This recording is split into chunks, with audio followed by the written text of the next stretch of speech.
महाराष्ट्रातील स्थानिक स्वराज्य संस्थांच्या निवडणुकांची प्रतीक्षा अखेर संपली आहे, पण आता मतदारांना जानेवारी 2026 पर्यंत वाट पाहावी लागणार आहे. सर्वोच्च न्यायालयाने 31 जानेवारी 2026 पर्यंत निवडणूक प्रक्रिया पूर्ण करण्याचे आदेश दिल्याने महापालिका, जिल्हा परिषद आणि पंचायत समितीच्या निवडणुका पुढे ढकलल्या आहेत. राज्य निवडणूक आयोग आणि राज्य सरकारने दाखल केलेल्या मुदतवाढीच्या मागणीला न्यायालयाने मंजुरी दिल्याने सरकार आणि आयोगाला मोठा दिलासा मिळाला आहे.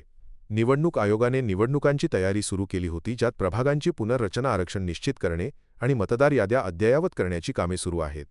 मात्र कर्मचाऱ्यांची कमतरता आणि इतर काही तांत्रिक अडचणींमुळे वेळेत निवडणुका घेणे शक्य नव्हते. त्यामुळेच राज्य सरकार आणि निवडणूक आयोगाने सर्वोच्च न्यायालयात मुदतवाढीसाठी अर्ज केला होता.